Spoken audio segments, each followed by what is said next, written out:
Flamingo paint, superior durability, superior hiding, superior coverage, simply superior. Sasso insecticide spray and coil.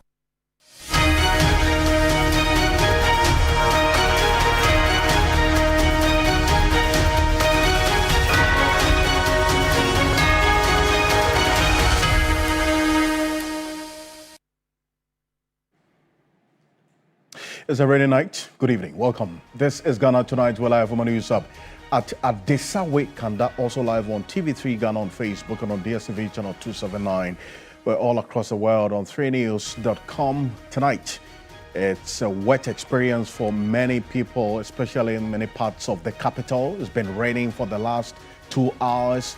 We'll tell you exactly how things will play out throughout the night. But tonight, National Democratic Congress clears Baba Jamal to contest March 3 by-election in the Ayawaso East constituency. It says that its laws do not provide for annulment of primaries.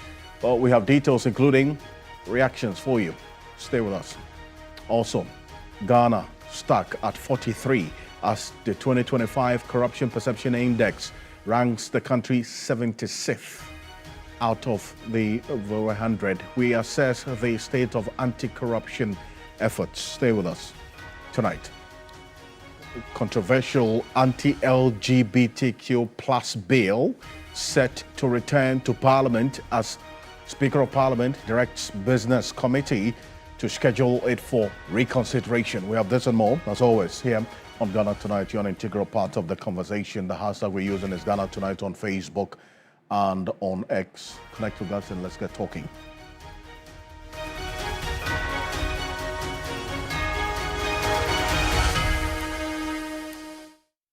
Let's settle for Ghana Briefs.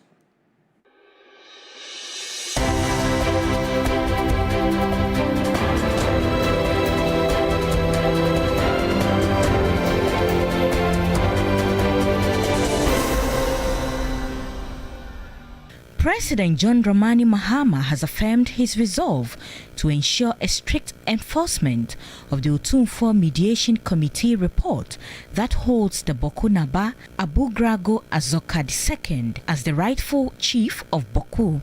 Government says it is determined to see a fair and equitable development of the Upper East region. The report basically, stated what the lawful position was. And I swore an oath to uphold the Constitution and the laws of the Republic of Ghana. And so I cannot be sentimental in terms of implementing the law. And everybody knows what the law states, that the truly gazetted chief of Bawku Naba is Na Abu-Grago Azoka.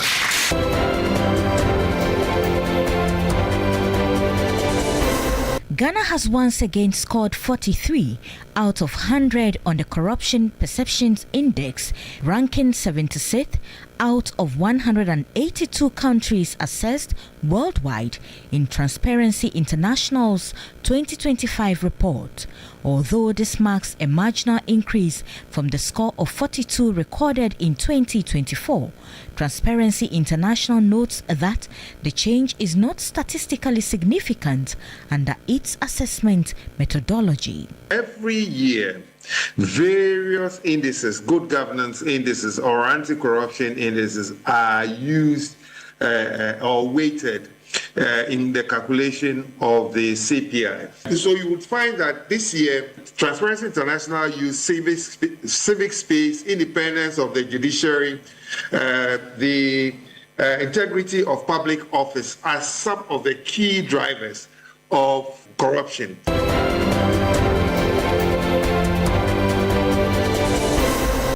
Initial construction works on an intended commercial recreational center beneath the Spintex East Legon overpass has been demolished following an order from the Greater Accra Regional Minister, Linda Oklu. Although there is a permit from the Ayawaso West Municipal Assembly to that regard, the project lead, Georgina Opoku Aso, says there are forces behind that are seeking the same space for their own personal interest. Mama Lortina, please help me get this place. I'm going to work going to work alone. I'm going to work with the youth, and it's going to help us all.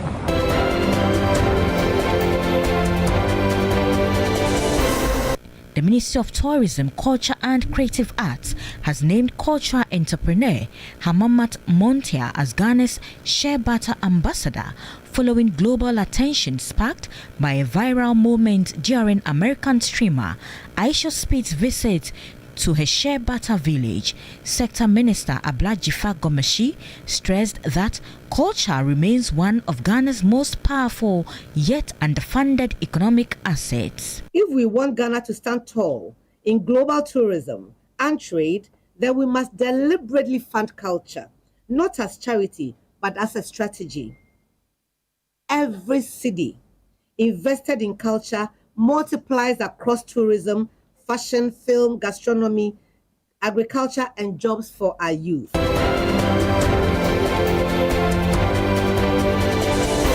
Communications Director of the Ghana Football Association, Henry Asante-Chum, has defended the FA's decision to appoint 5 new members to the Black Stars technical team, describing it as a move performed to gain competitive advantage over opponents ahead of the 2026 World Cup.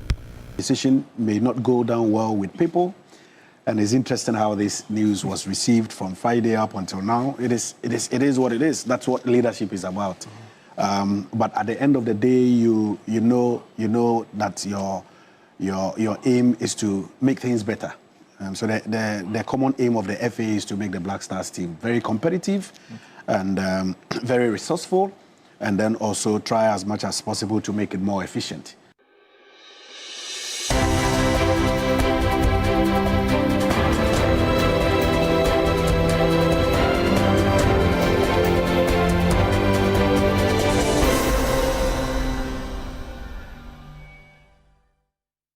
Well, there's more news on 3news.com. Make some time and visit 3news.com. This is Ghana Tonight. We're live on 3FM 92.7, also on TV3 Ghana on Facebook and on DSTV channel 279. We're all across the world on 3news.com. We're also on 3 News on YouTube, as always, probably brought to you by Flamingo Paint, Simply Superior, Sasso Insecticide Spray and Coil, Kum Tum Tum Preko.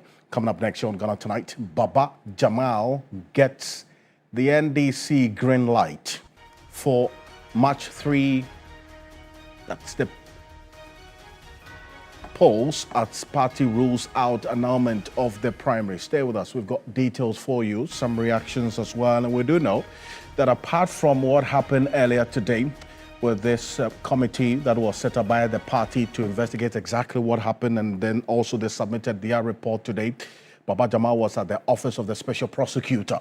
And we'll tell you what his lawyer has been telling us, exactly what happened when he honored the invitation of the special prosecutor, and for what reason exactly. And there was a statement from the OSP that gave us pointers as to why he was invited. But Baba Jamal, as we do know now, has been cleared by the party, that's the NDC, to represent the party in the Ewaso East constituency by-election on March 3. Now, the General Secretary of the party, Fifi Fiavikwete, told journalists that the results could have been annulled because the party really, even though there was that consideration, there was no provision to that effect. Even if they wanted to annul it, there was really no provision in the party's constitution to give them the power to do that, noting that all the aspirants acted inappropriately.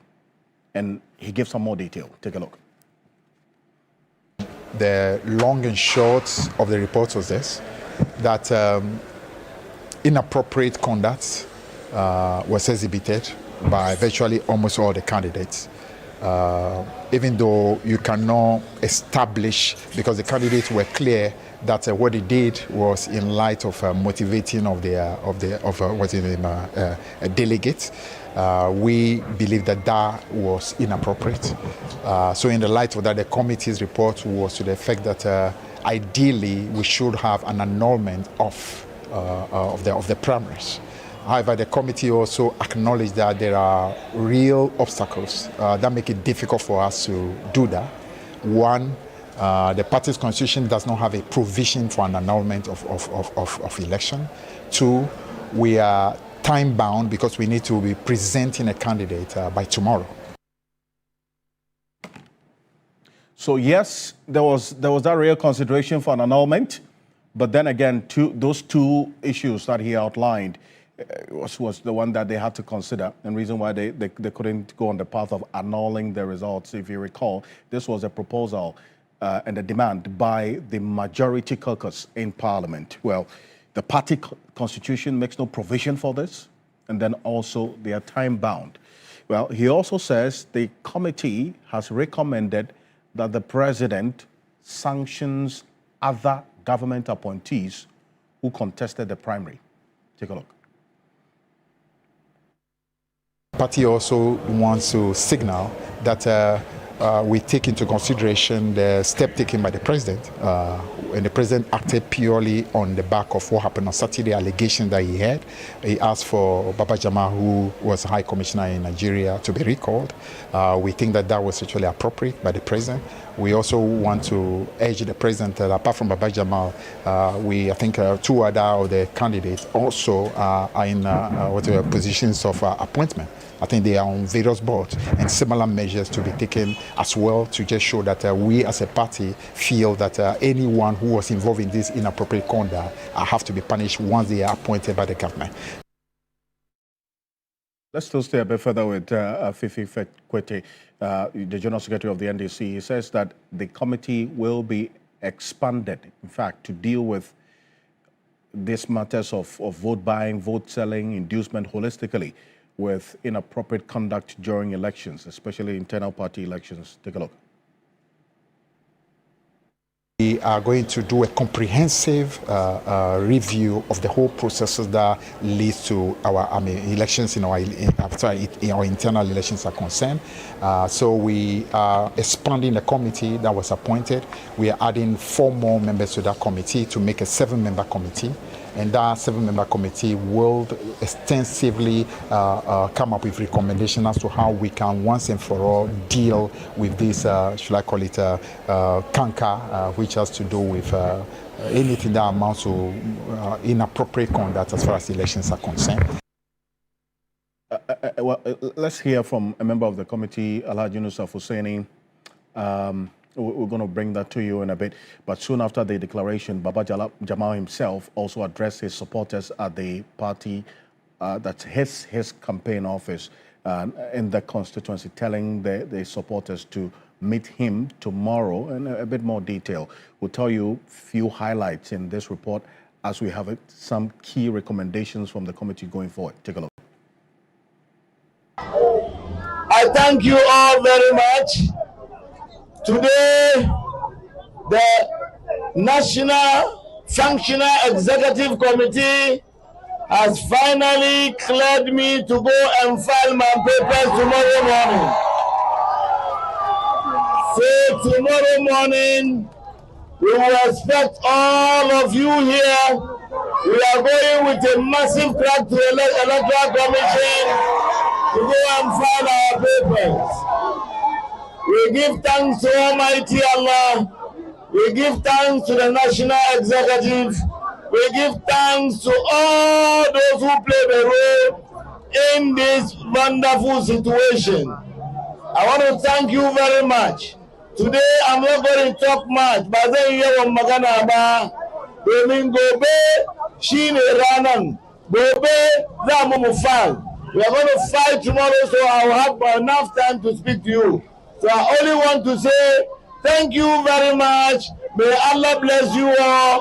Ayezu, Ayaza, Ayezu, Ayaza, Ayezuza, Ayazazu, Uyemizu, Uyemiza, Uyemizazu, Uyemizuza, Uyemiza. That's the jubilant mood that you see Baba Jamal and his supporters there. But let's get into a bit more of the recommendations of this committee, because it brings in a number of things. And shortly, Rashid Tanko Computer is the Deputy Director of IT and Elections for the NDC. The CEO of GIFEC is going to be joining us on Zoom. Also, Dr. Jonathan Asantiotre, he is a Senior Lecturer, University of Cape Coast, Political Analyst, also going to be joining us in a bit.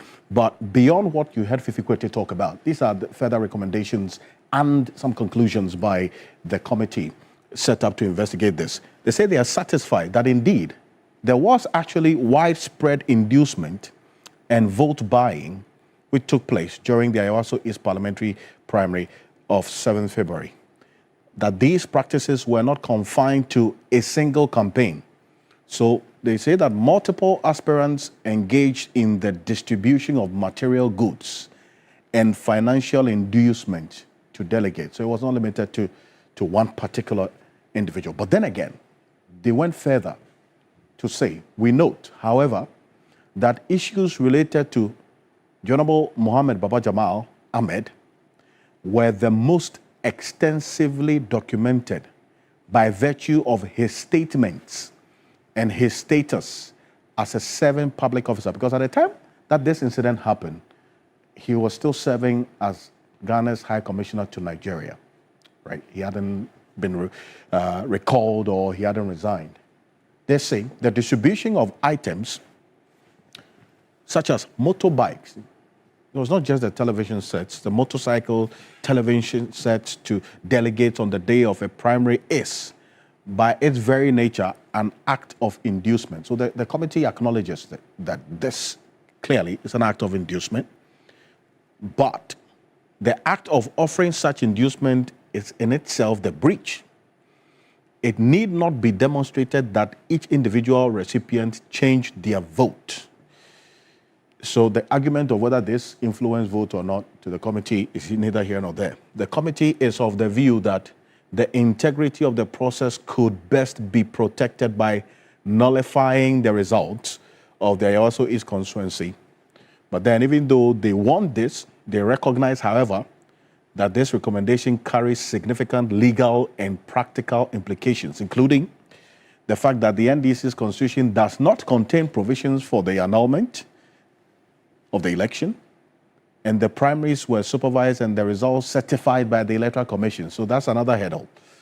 And the deadline for filing is for the 3rd March by-election is imminent. Rashid Tanko Computer, good evening. Thank you for joining us. Good evening, Alfred.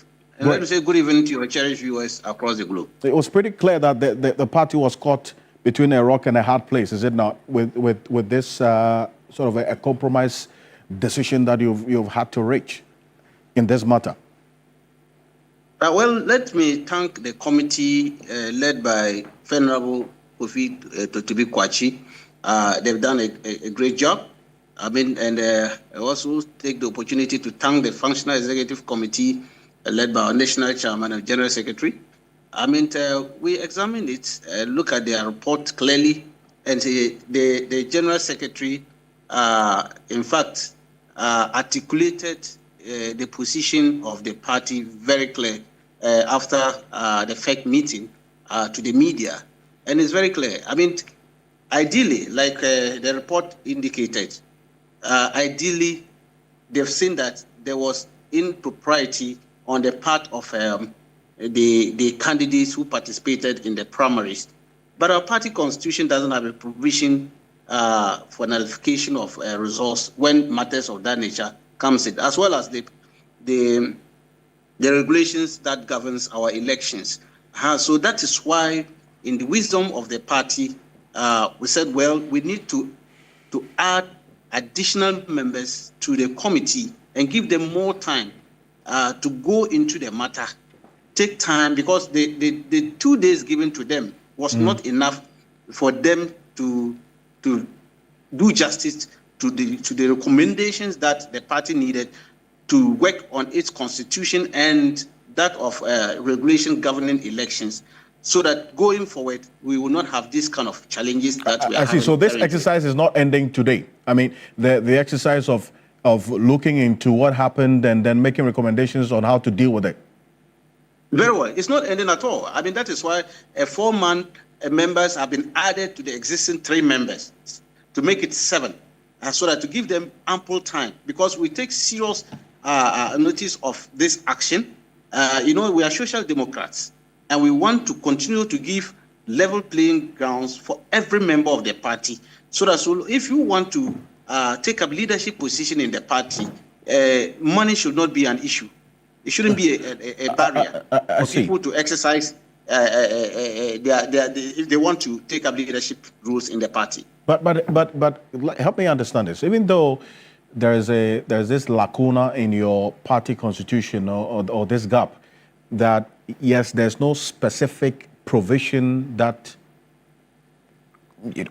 criminalizes or makes it wrong in the act of inducement. The party in this committee established that indeed some inducement took place.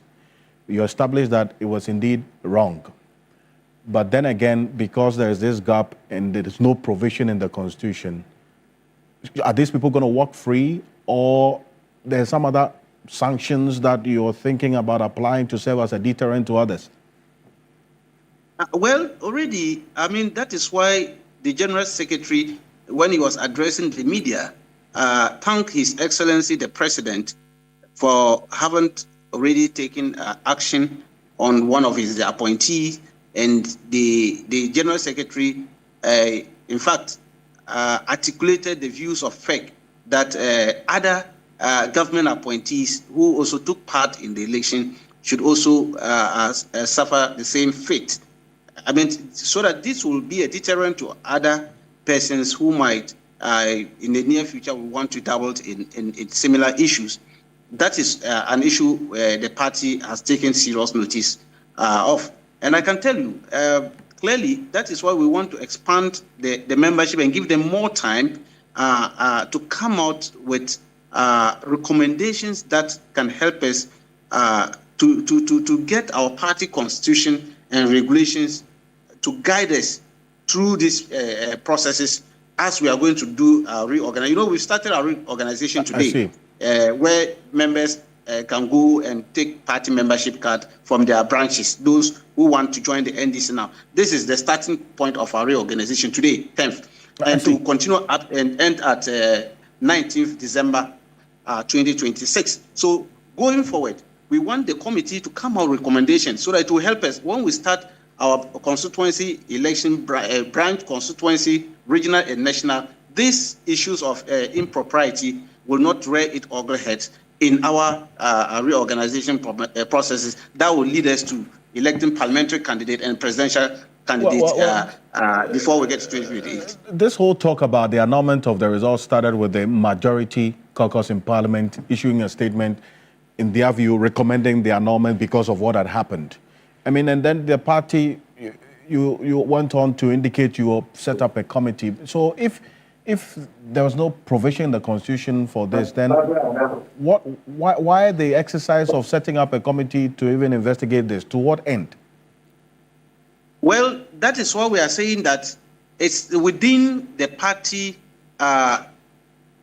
National Executive Committee function being exercised by the Functional Executive Committee to go into matters of this nature, okay, and make recommendation to help shape our political landscape, especially in the party, the NDC.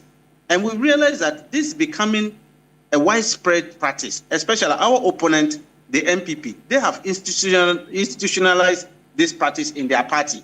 So they don't see anything wrong with that in their party. For them, it's like it's part and parcel of them. The NDC is not noted for that. So if things like that is coming up, and the party cannot just fold its arms and sit aloof and say, oh, okay, in any case, we don't have something like that. But let's go into the matter. And that is why I say we need to thank the NDC. Ghanaians must thank the NDC for coming out to accept the reality and saying that, look, because of the difficulty, because you cannot use wrong to solve another wrong. Okay, this issue borders on legality, and the party is governed by its party, its constitution and regulations. And then so if you want to take an action, it must be grounded within the party constitution. And that is why they were very clear in their matter, but said, yes, impropriety happened because that action was not something the NDC expected from its members. It does happen, but because of the exigency of the situation we find ourselves now, we will allow the winner who was duly declared by the Electoral Commission. Okay, if the Electoral Commission has seen a problem with the election process, I'm sure they have powers to annul elections. If they see that the election was not conducted according to the way they conduct parliamentary election for political parties, right? They could have gone ahead to do the nullification, but they didn't see anything wrong with that. They certified the elections and went ahead. Clearly, the party said, well, because of the short nature of the time we have left with us, and the difficulty of not having a provision of that nature in our constitution will allow the process to go through, will satisfy him to go and file, while we take enough time to allow the committee to go through the process and make a recommendation that will help shape the party destiny going forward. Right, and can you stay with me? Dr. Jonathan Asantocho is connected with us. Doc, now this is both a legal and political situation, and so they reference the party's constitution, which had no provision for what the committee says this is really what our first option was, to annul the results, but we looked at all the realities. The constitution doesn't even have that provision, so it was not an option. Two, the fact that they didn't have time. You know, tomorrow the Electoral Commission is meeting the parties on the primaries on March 3.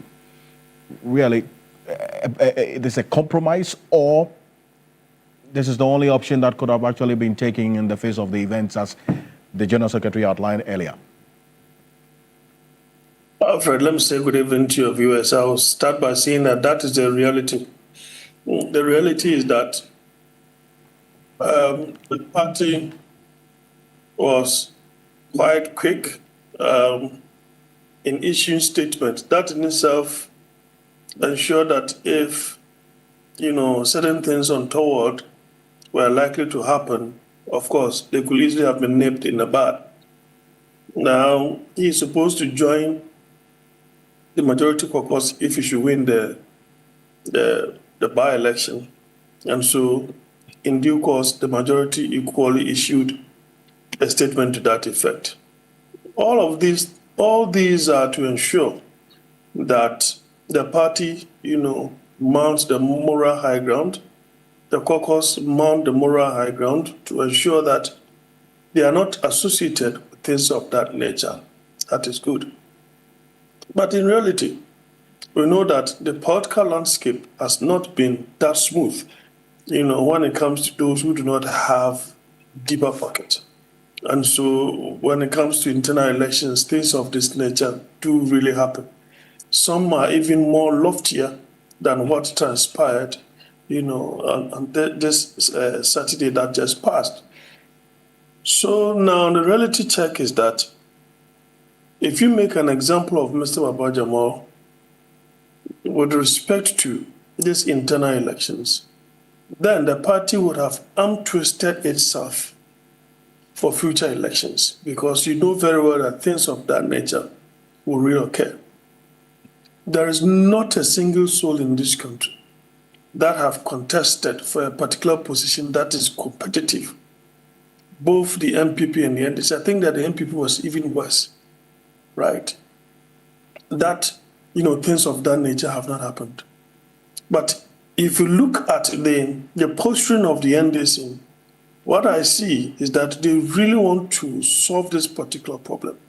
Or if they may not be able to solve, at least they should curb it. Bring it to some kind of appreciable control to ensure that, those who may not have deeper pocket and have ideas will get the opportunity to serve the party. And I think that in itself is very good. So if you remember clearly, I said that it is going to be very difficult for the party to say they are going to annul the elections.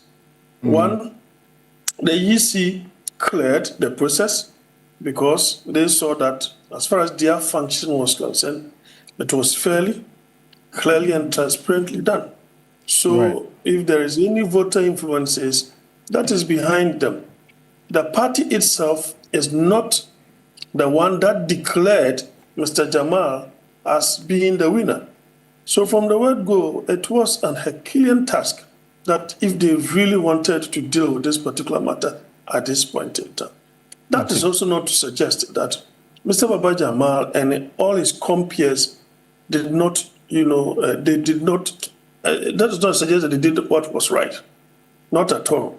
What they did, that brazen display of things that were gifted these delegates, do not in any way suggest a democracy that is a sustainable one. And so obviously it ought to be condemned. Now, there's a point you made, Dr. Santiago, and I just want to quickly put to Rashid Tanko Computer. I referenced that briefly earlier. This position that the majority in Parliament put in that statement, and asking for an annulment and so on. You say that that is what maybe influenced the party to take that rash decision of setting up a committee and so on. Is it what that you would concede, Rashid Tanko Computer, that the party may have just rushed into taking this decision because of all the demands, especially coming from the majority? Certainly no, Alfred. If you look at the setting up of the committee, it preceded the majority statement. The committee was set, and you see that if you look at the committee initial, the three-man committee included the majority leader. Okay, it was after the committee was announced and the statement issued to that effect. Then later on, the majority also issued their statement later in the day, and then you also followed through that the majority leader had to recuse himself from the committee because he later on signed that the majority lead this statement, and then so natural justice demanded that he needed to step aside. He recused himself from it, so it couldn't have been the majority statement that pushed the party to come on. But taking into consideration that the position that the majority took on this matter, assuming without admitting, just for the benefit of this analysis, that Baba Jamal wins this primaries, how do you, that's the by-election on March 3, how would you as a party also help to ensure that, taking into consideration that's the working relations between Baba Jamal and the majority who took this position about him and about what happened during these primaries? Alfred, interestingly, the majority leader and even the front bench of the majority group in Parliament are also members of Functional Executive Committee. And so the decision today included the majority. And because they are also members of the Functional Executive Committee. So it didn't exclude them. So they are part of it. Right. But Dr. Santochi, let me bring you at this point. On this same question, really, you were muted at some point. Let me listen to you on this, about the position the majority took, and then also this decision that has been outlined now. And if Baba Jamal wins March 3, then what happens with their relationship in Parliament? Dr. Santochi. Thank you. So I'm of the view that as far as they are politicians, they can easily iron out their differences, because the example that I juxtaposed to the question was the fact that the 31st, presidential primaries of the NPP, was quite acrimonious until the very day that they had to cast their ballot, to the point that they even had to sign, a peace pact, which is very unprecedented. At the end of the day, these aspirants came together and said that they were going to support the winner. So such a single individual, going to join the majority caucus for that matter, that in itself wouldn't be much of a difficulty. Okay. These are politicians. They belong to the same, fraternity, and I think that they can easily deal with their issues internally. Jonathan Asachoche, Dr. Jonathan Asachoche, thank you for joining us here on Ghana Tonight. Senior Lecturer and University of Cape Coast, Rashid Tango Computer, thank you. Appreciate you. Thank you for joining us here on Ghana Tonight. The Deputy Director of IT and Elections for the NDC, CEO of GIFEC. But earlier today, Baba Jamal also had to honor the invitation of the Special Prosecutor's Office regarding an incident that happened on the same day. An officer of the Special Prosecutor was detailed to Baba Jamal, serve him with a notice because of these allegations of inducement, vote buying, vote selling. But he has been granted a self-recognizance bail after being charged with abetment of assault, obstruction, and corruption-related activities. So this is according to his lawyer, that's Victor Kojuga Dawudu. He spoke to my colleague earlier today regarding what happened today. Take a look. My client, I think on the election day, around 3:25, he received a letter from the OSP inviting him to come and answer some issues on corruption and corruption-related issues in the election. So once he had the letter, the person brought it to him, and he was looking at it, reading it. So I believe one of his security aides and others realized that the gentleman was secretly recording what they were saying, so I think one of them called him to delete what was. And the people were incensed because we were coming to just deliver a letter and you are now recording the person without his consent. So I think that is what also when they brought the letter, we went and they said they were investigating us for abetment, for assault on a duly authorized person from the OSP, to they said obstruction or from performing his duties under the OSP Act, and 3, corruption and corruption-related issues. These are charges leveled that they are investigating for. He has denied that he never assaulted the gentleman. He rather called in the police, the command from Nima, to come and protect him from the angry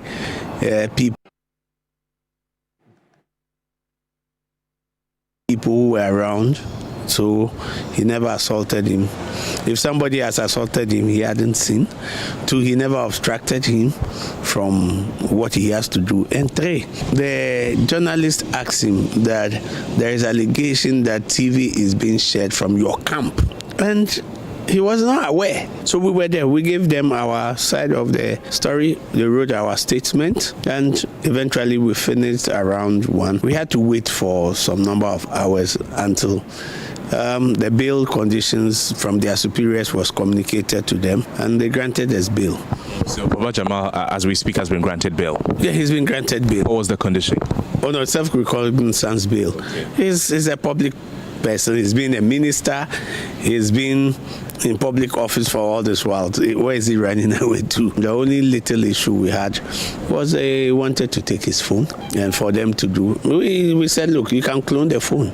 There's nothing on it. If you want it, right, we are ready to cooperate with you. We said, is the phone with the OSP? Yes, as we speak, yes, his phone is with them. We have an election to pursue. That election is once you file nomination tomorrow, then you begin.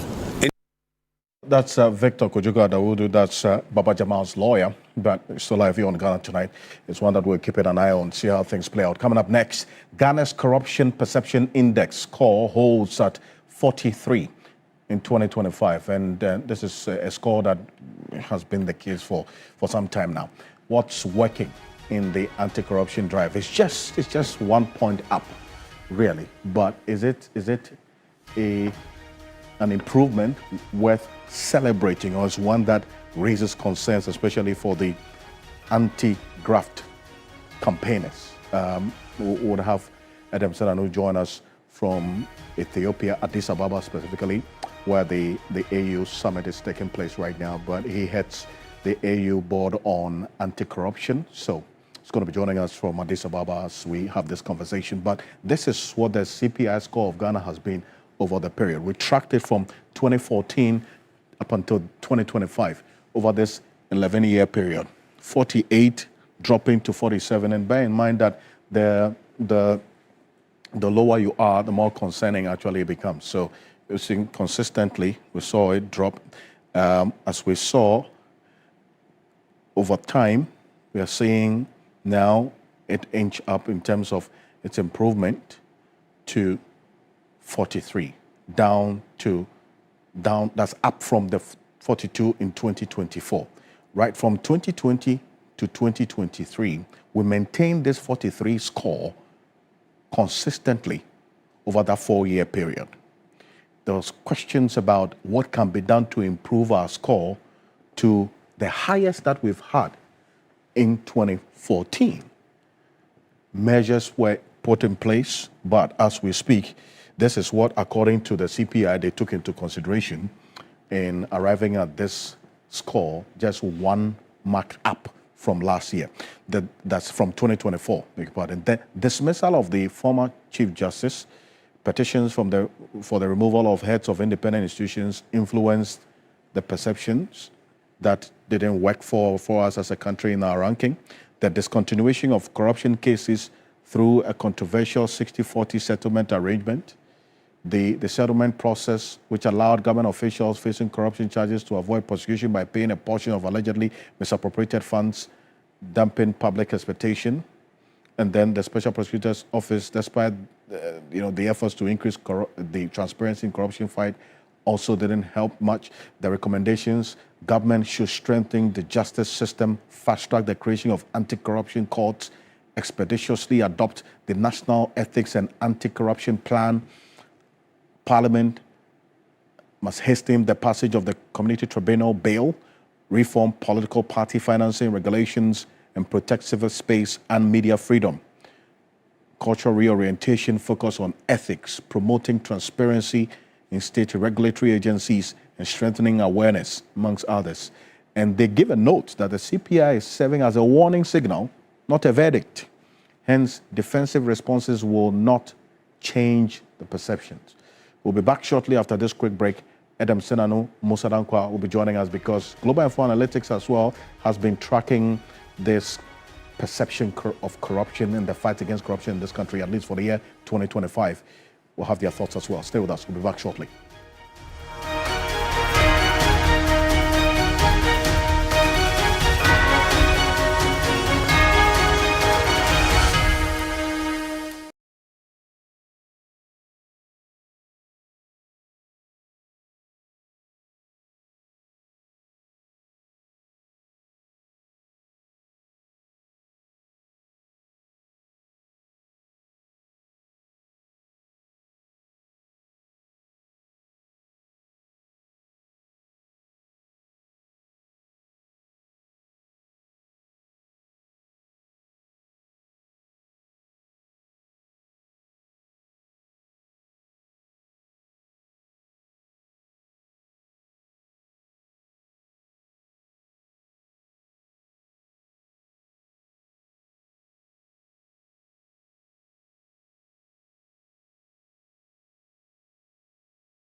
Welcome back. This is Ghana Tonight. We're live on 3FM 92.7. Adam Senano is connecting with us from Addis Ababa, Ethiopia. I appreciate your time, Senano. Thank you for staying up to join us tonight. First off, you've seen the score, just one point up from 42 to 43.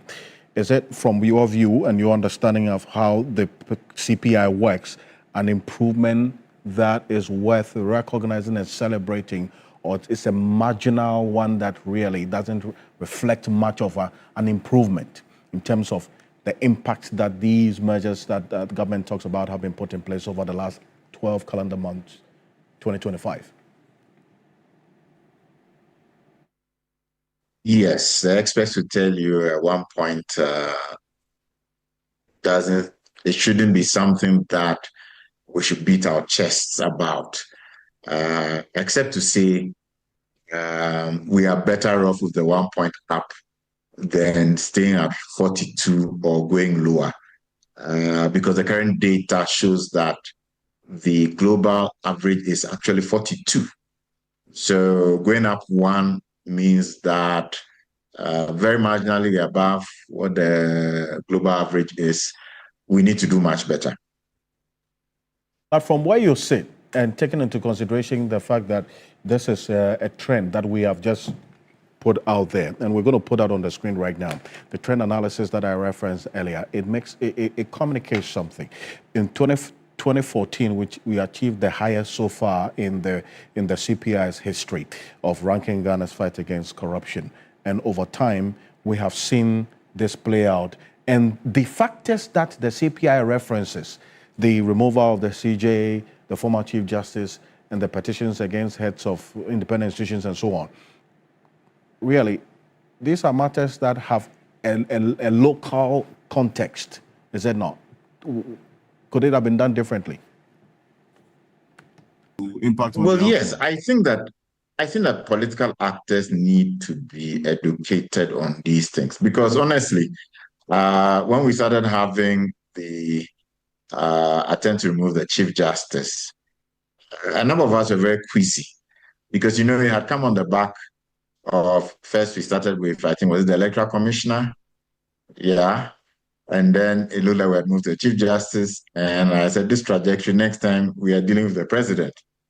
There's a sense in which, from good governance, you want to be sure that the systems are working and they don't seem to be being interrupted or influenced in any way.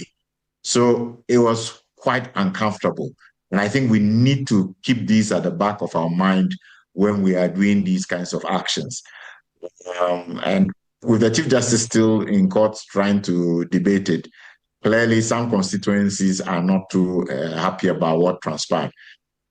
If you look at the other issues mentioned, the nolle prosequi, again, many of us were also wondering, what are the rules of the game? And that's the problem with plea bargaining and that kind of regime. If the rules of engagement, how it's going to be done, are not agreed in advance, transparent, and everybody says that this is fair, if we get a sense that you are not actually pursuing 100%, and for some people it could pay less, and therefore there might be the likelihood that those who are the elite, who have more influence, might get away with better bargains, then you're going to have a situation where people think that this is not good governance. So all of these issues are matters that were predictable, that once we had gone down that road, there was going to be that pushback in terms of the interpretation of how well we are doing in respect of managing governance systems. I see, but then are the country-specific factors not taken into consideration, as in making these conclusions based on the itemized references you just made? Because there's a reason why the country in question, in this case Ghana, will go on the path, all right, and then justifications given by the government and how things played out as well. Are all of those country-specific situations or indicators taken into consideration as to why certain decisions were taken, which the CPI also considers in their ranking? So there are two things I need to say. I mean, remember, it's a perception index. Now, I tell people that even though it's perception index, because you have a large sample size, it moves it from a subjective conclusion to an objective conclusion. Because the more people have the same view, then it's an objective recognition of what is going on. And CPIs perception indexes are used scientifically, because sometimes people feel that the word perception means that it does not have any solid basis. But no, from a scientific view, all the data over the years have shown that when perceptions are aggregated, they become objective and they give you there's a good correlation between that and what exactly is going on. What it is this: in each country, based on the context and issues coming up, citizens are saying that based on A, B, C, D, E factors, I feel like corruption is increasing, or it is stagnating, or it has become better. And so those context-specific factors are what are being highlighted. In Ghana, the conclusion being given, when people were asked, why are you scoring the situation in Ghana 5 out of 10 instead of 7 out of 10?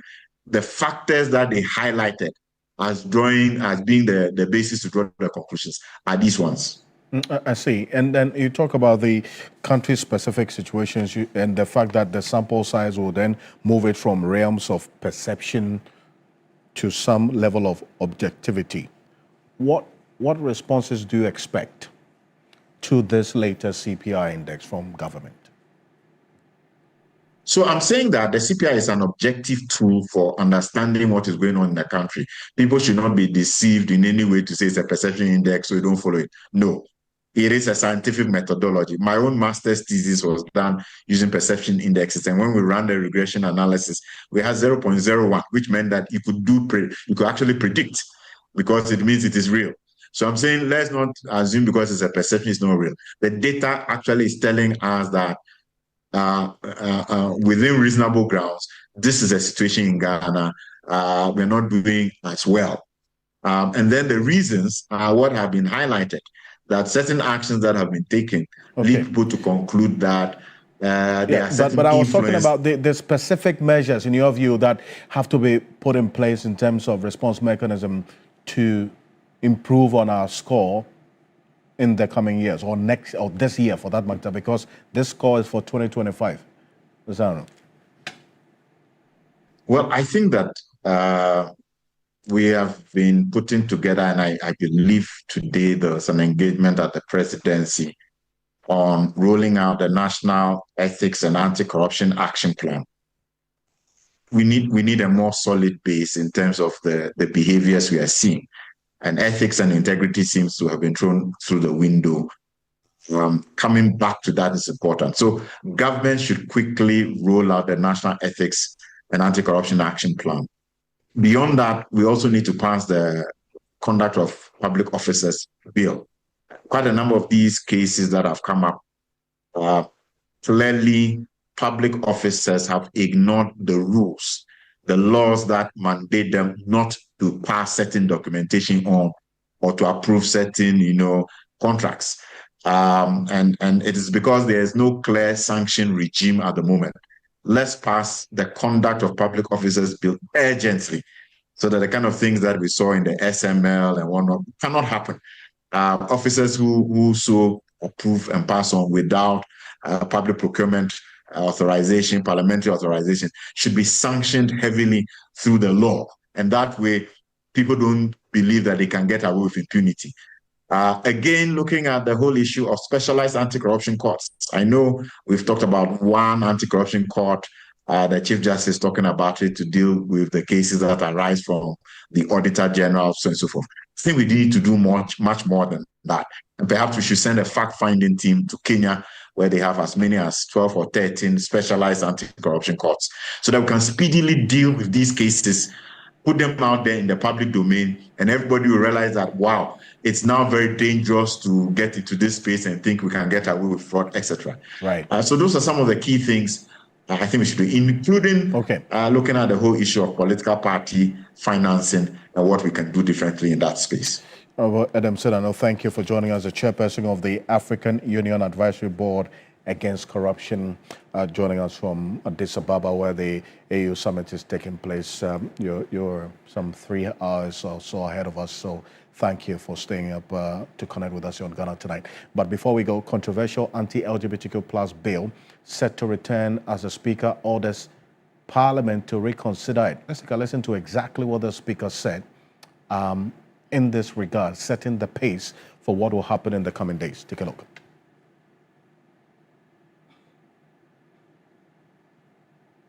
One, the reintroduced bill maintains its underlying principles and core objectives.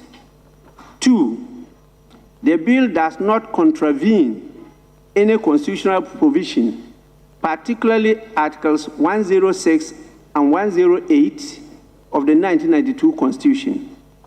Three, the bill does not contain any provision that seeks to impose taxation or charge on the Consolidated Fund or other public funds of Ghana, or impose payment, issue, or withdrawal from the Consolidated Fund.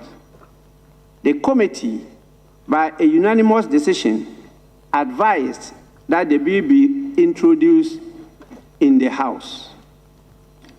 Honorable members, I have reviewed the report of the committee and formed the opinion that the bill does not impose or alter taxation or a charge on the Consolidated Fund in the manner stipulated in Article 108 of the Constitution. The bill has gone through all the processes in accordance with the standing orders of the House. I therefore direct that the bill be scheduled by the Business Committee to be presented to the House for consideration. So that's the Speaker of Parliament. So this is one that we'll keep an eye on in the coming days. Christian Yale is our Chief Parliamentary Affairs Correspondent. Be updating us every step of the way how this bill travels on the floor of Parliament. But there's more of this on 3news.com. On behalf of the rest of the team, we do appreciate your company. I am Alfred Council. Join us same time tomorrow for another conversation. Have a good night. Ghana Tonight is brought to you by Flamingo Paint, superior durability.